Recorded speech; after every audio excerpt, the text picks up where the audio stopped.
everybody, and welcome to our Little House on the Prairie, Laura's in Love Dinner Special. Hey everybody, I'm the Penguin. And I'm the Chef. And this is a little bit of our post-Valentine's Day Little House on the Prairie dinner, starring Laura Ingalls and Almanzo Wilder. Yeah, everybody watched Little House on the Prairie growing up, and you can see here we have the complete box set in front of us because we've watched it through a couple times. Besides, when it's on TV still too, we watch it all the time. And one of the really good episodes we like, it's called Back to School. It's Cinnamon Chicken. If you guys have never seen that one, and when I think of love, and we were talking about what we were going to have for Valentine's Day or, you know, our anniversary dinner or whatever, I said, you know what, let's just think out of the box for a little bit. When I think back, and I love history, when I was in school, I didn't love history, but I do now. And one of my favorite shows of all time was Little House on the Prairie, and that young love between Laura and Almanzo. But before you get to that, you have to fight the rivalry between Laura and Nellie. So when Laura first realized she liked Almanzo, of course, Nellie, you know how Nellie was. She wanted anything Laura wanted. So in season 6, it's called Back to School. It's Back to School Part 2, Episode 2. Laura wants Almanzo, and Nellie finds out, so she wants Almanzo too.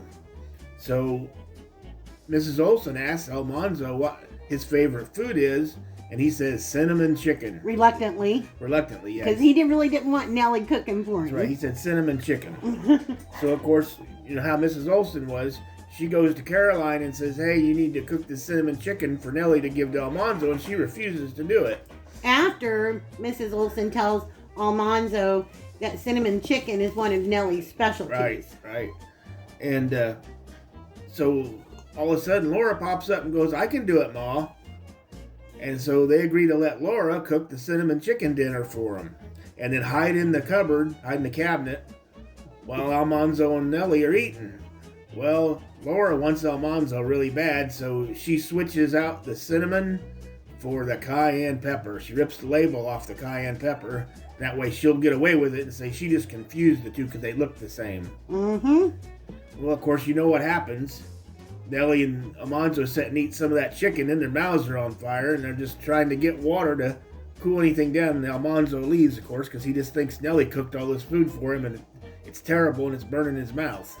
So Laura gets her way, and she gets Nellie away from Almanzo for the time being. And eventually Laura gets caught.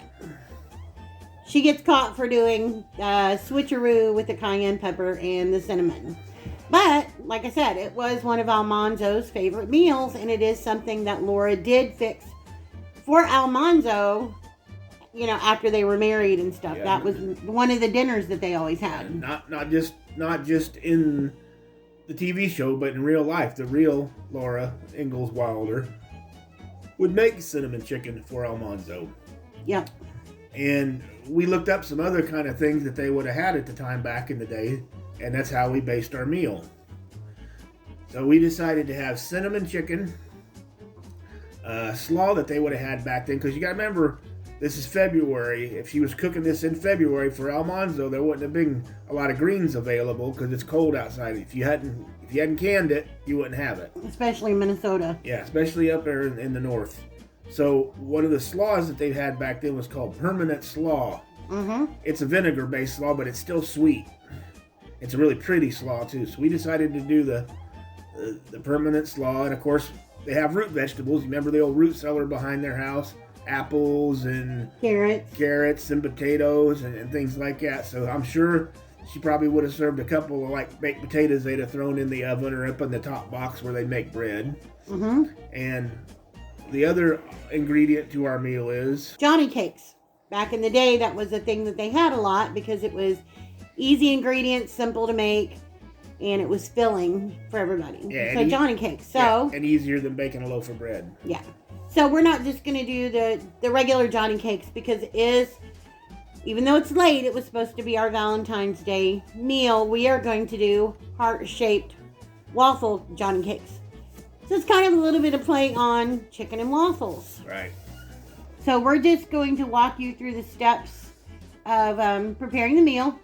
So it's a little bit of a lengthy video, and we apologize for that. But we hope that you come along with us and that you enjoy it.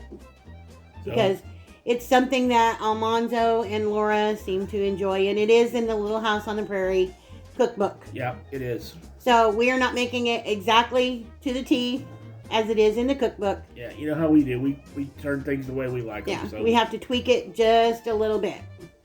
So this is to you, Laura and Almanzo, as I sip on some hot cocoa. Yeah. Well, come along with us to the ride to the past and try this dinner out. Yep. So we'll see you guys as we get started.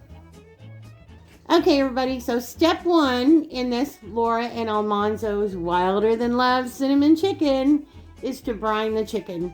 You'll want to do this at least 8 hours before, and if not, completely overnight or for up to 24 hours. So that's what we're going to do right now, is we're going to brine the chicken. So I have a container sitting right here. You want to use roughly about 3 pounds of chicken. So for our brining liquid, we're going to need, Chef's already measured it out for me here, 1.5 cups of apple cider. You can get apple cider at Walmart in the produce section, not apple cider vinegar. This is apple cider. You're going to need 1.5 cups of apple cider, not vinegar, just apple cider. You're going to need 1/4 cup of honey. We're going to be using this honey that was sent to us from It's G Ma and Papa. That's really good honey. I tasted it. Yes, it is very good honey. So we're excited to use that.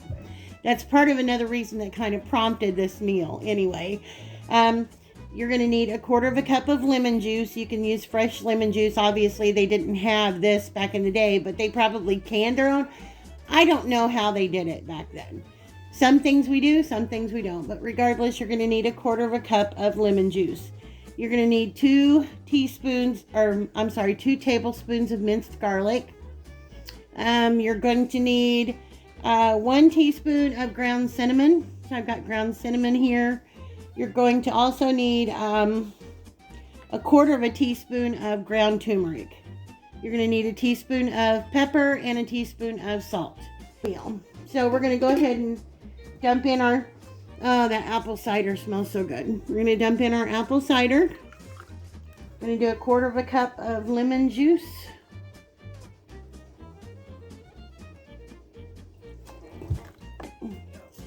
Look at that honey, y'all. Look at that honey.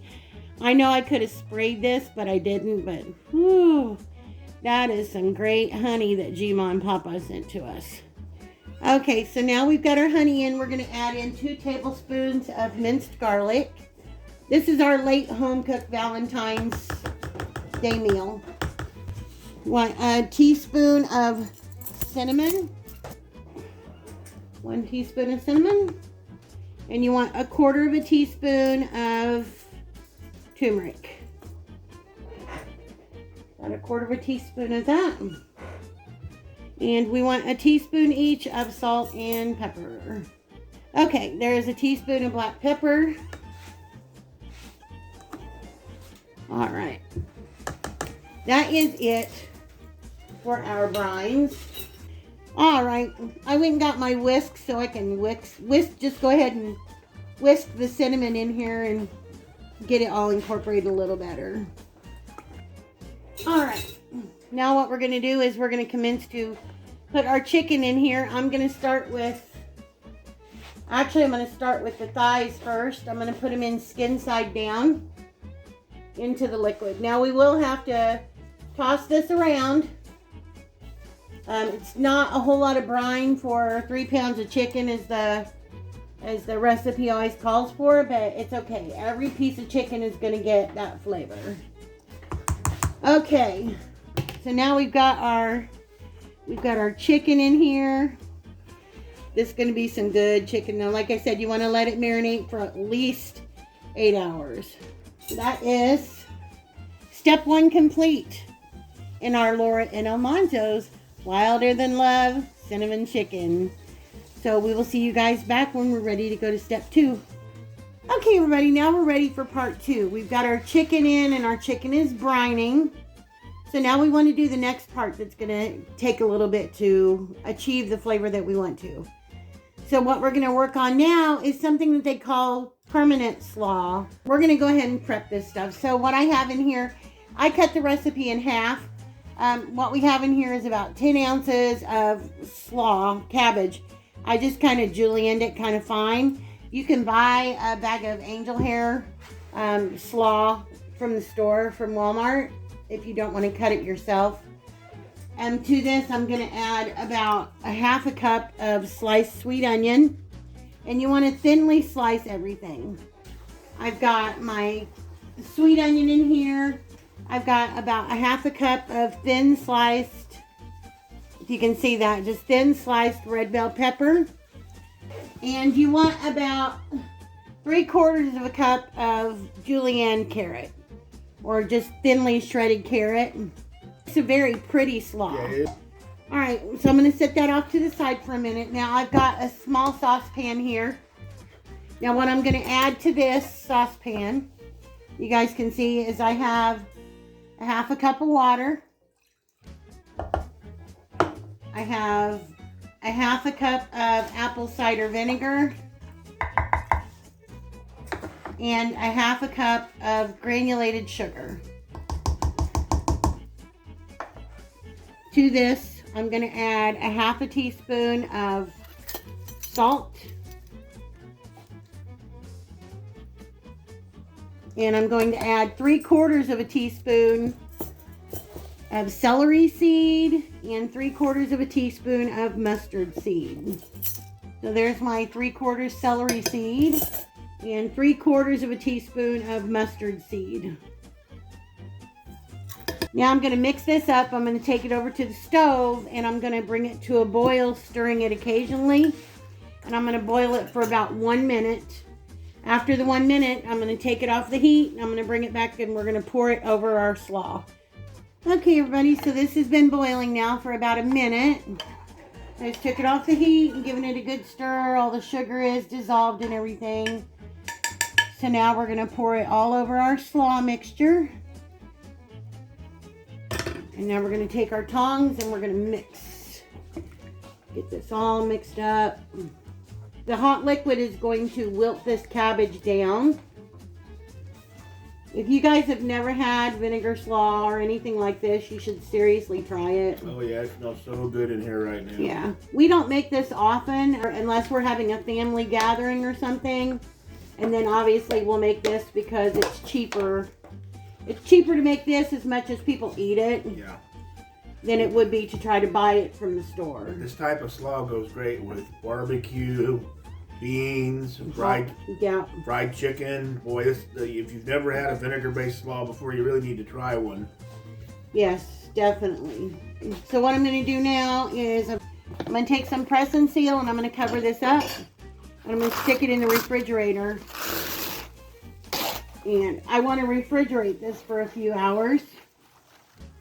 So this will last in your refrigerator like this up to 7 days or more. Obviously, the longer you marinate anything, the better it's going to be. But this will be good to eat in just a few hours. Okay, guys, so this is step 2. We've got our chicken brining, and now we've got our slaw all put together. And Almanzo's sitting there, and his taste buds are wet to eat.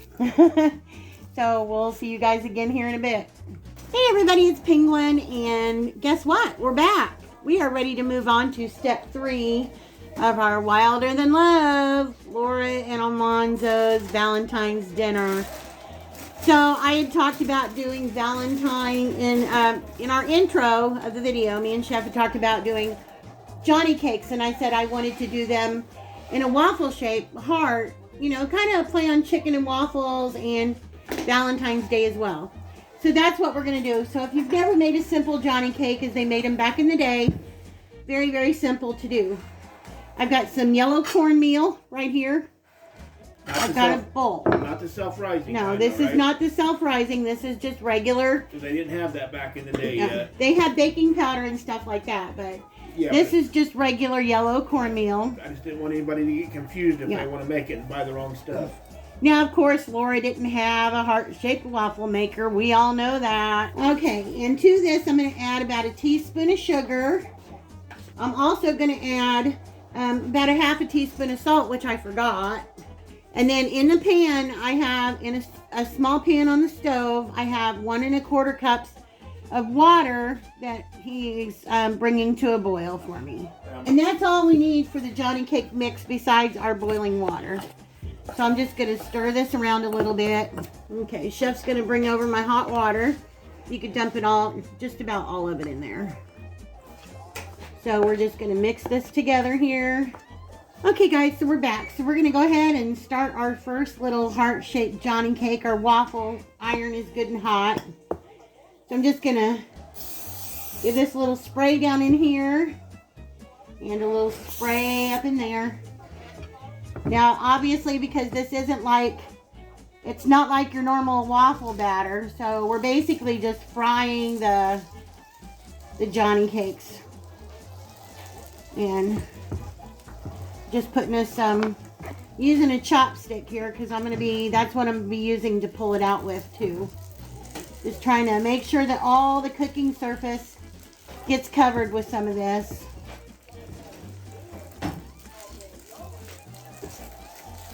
Just like that.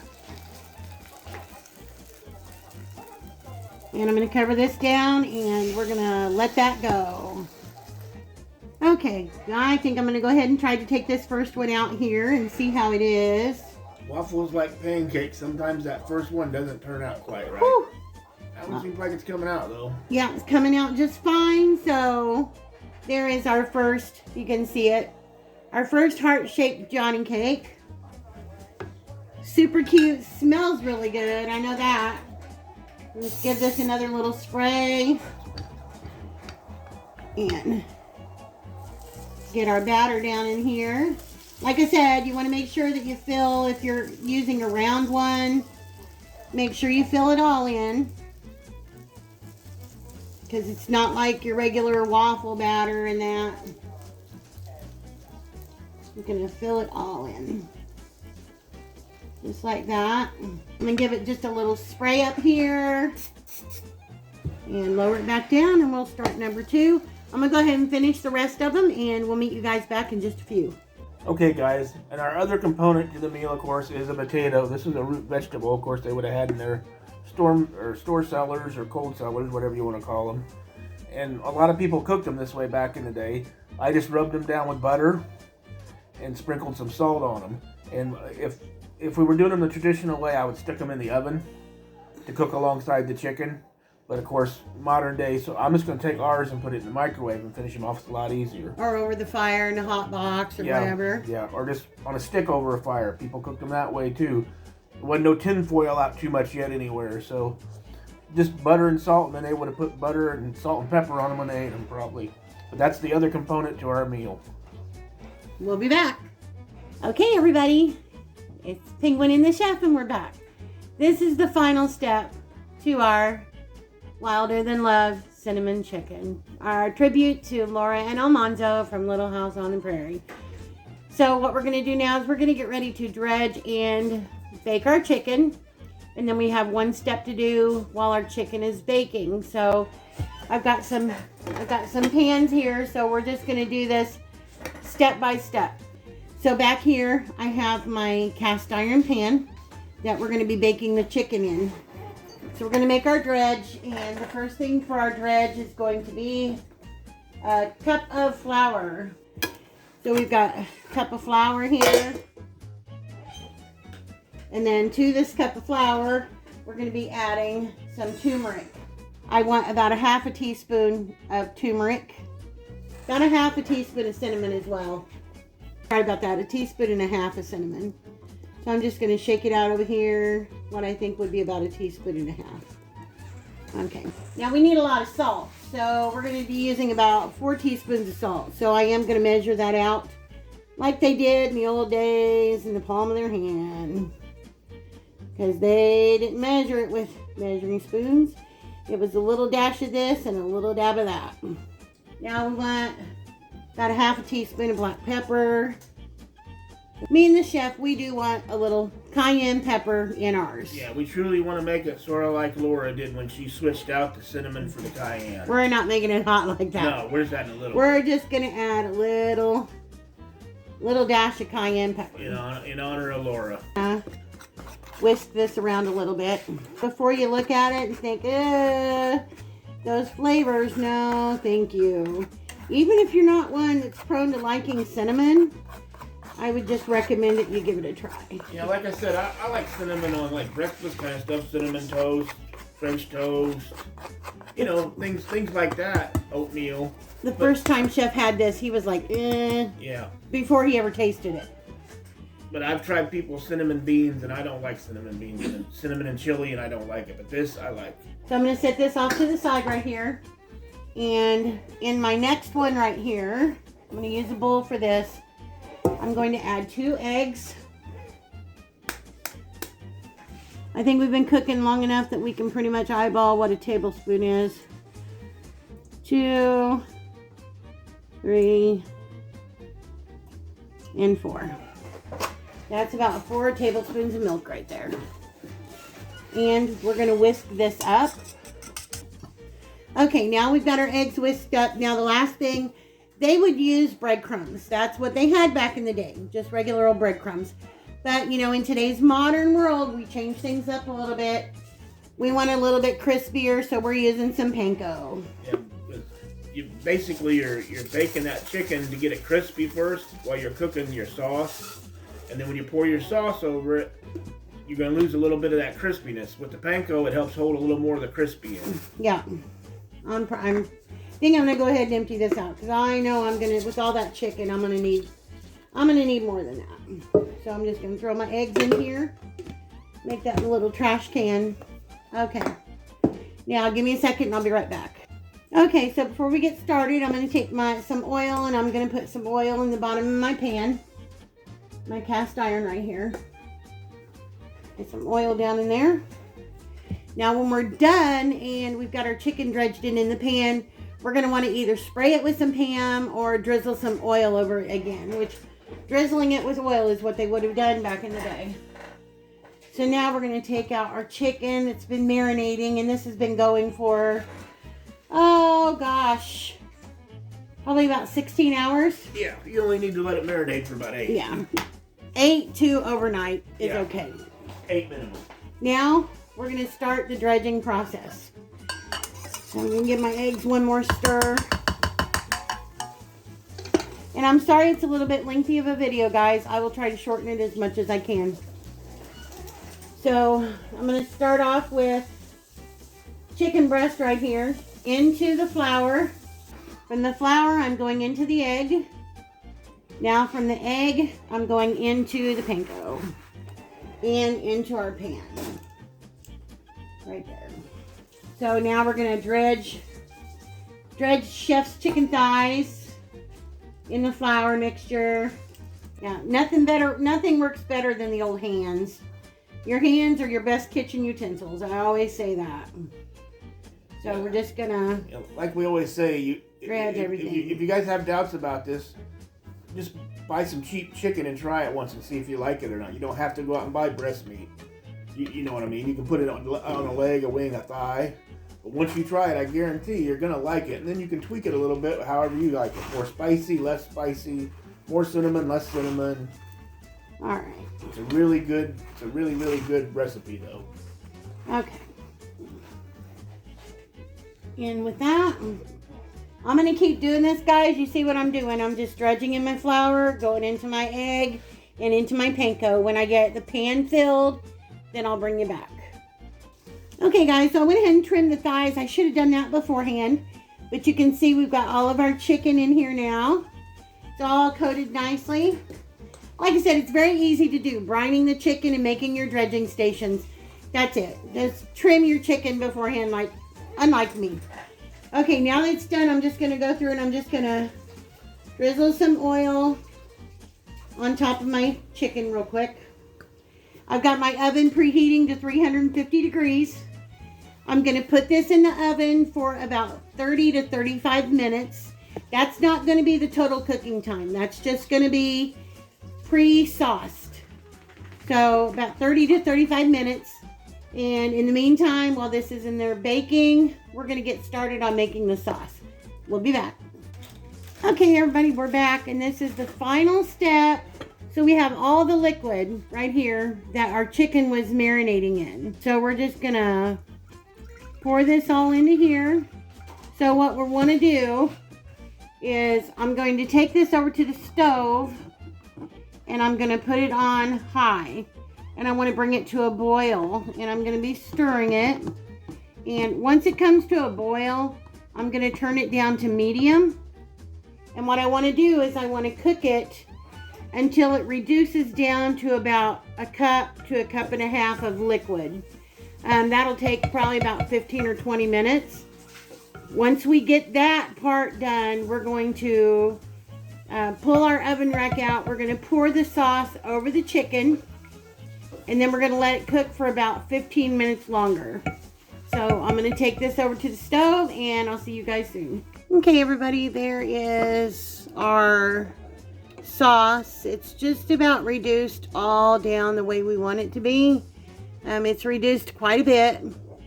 So it's about a cup and a quarter in here. So we're going to get ready to pour this over our chicken. Well, we're going to ladle this over each piece of chicken. And then we're going to return it to the oven. And we're going to let it cook for about 15 minutes more. And then we'll all be done. So we'll be back here just soon. Okay, guys, there's the chicken out of the oven. We're getting ready to put the sauce on. Now, because I did put it in cast iron, I increased the cooking time. So this has been in about 45 minutes. So it's going to be about an hour total cooking time. You want to make sure that your pieces of chicken, your thickest piece, gets to at least 165 degrees internal temperature. So we're going to ladle. I'm going to show you here. We're just going to ladle some of this. If I can do it on camera. Here, let me do it. Chef's gonna do it. We're just gonna ladle some of that over each piece of chicken. Just like that. With some of the garlic. Remember, it's got garlic, honey, turmeric, cinnamon, salt. It's got all the goodies in it. And our version's got a little bit of cayenne pepper. Well, the breading on the chicken has a little cayenne. Yeah. But he's just gonna finish ladling that over. Again, we're going to put it back in the oven. We're going to let it cook for about 15 minutes more. And then we'll be done. And then we're going to come back and we're going to plate all this up. We're going to show you what it looks like. And we're going to taste it. And we hope you guys join us. So we'll see you soon. Okay, everybody. I just wanted to show you a little bit of this before we plate it up. So this is our cinnamon chicken. That is our permanent slaw, our heart-shaped Johnny cakes, and our baked potato. So this is our tribute to Laura and Almanzo, and we're going to get this plated up so we can taste test it for you guys and eat our dinner. So we'll be right back. Over the lips and through the gums, and look out stomach, here it comes. There's our dinners. There is our dinner. There is our cinnamon chicken. Our permanent slaw. Our heart-shaped Johnny cakes. And our oven-baked potatoes. Very colorful slaw. Mm-hmm. Get a little taste here. I'm having some slaw first because I'm diving right into the chicken. Because I got to let it cool because it's hot. There's the slaw, if it'll focus. There we go. Well, it started to. My breading fell off. That slaw is mighty fine. Like I said, if you guys like chow chow and stuff, you'd love this permanent slaw. It's good on burgers, hot dogs, alongside of a steak or anything like that. If you guys have never had cinnamon chicken or never had cinnamon chicken fixed this way, you really got to try it because it is delicious. Yeah. Don't let the taste or the name fool you or the thought of the ingredients together. It's one of those things that you seriously have to take the time to make because you will be fooled. You'll be absolutely fooled. Yeah, I mean, you taste just a little cinnamon. You really smell it, but you only taste just a slight bit of the cinnamon. You get all that other flavors of the garlic and everything. Like I said, we added just a touch of cayenne to ours. It's got just a touch of spice to it when you take a bite. See how I don't even need the knife to cut that chicken. I can just tear it right off with a fork. It's juicy, tender in the middle, moist. You guys can see that breading. Trying to get it to stay still in focus for you guys. There we go. There we go. With that honey that G-Ma and Papa sent to us. Like I said, I sliced my breast. No kidding, this guys is like almost 2 inches thick, and I just sliced that right off of the end there with my fork. It's just tender. Yeah, mine's coming right apart. You can see it right there. I made a lot of kinds of chicken over the years. This is one of my favorites. Yeah. Even though it's not, it's crunchy without being like fried crunchy. I guess the best way to explain it. I gotta have a bite of Johnny cake. And the slaw is the perfect thing against the chicken. Lauren Almanzo, wherever you are right now, we know you're sharing a day of love together, and we're sharing our meal with you. To me, Lauren Almanzo is a perfect picture of love. That's the way it was back in the day, I think. Simple and in love. Right? Right. Happy Valentine's Day, Chef. Happy Valentine's Day. Happy anniversary, Chef. You know what we always say? It's what's for dinner. Okay, guys, so we're going to go so we can eat our dinner.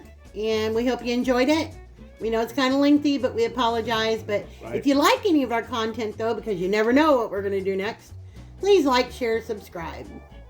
We love you guys, and we'll see you in the next video. See you next video, guys.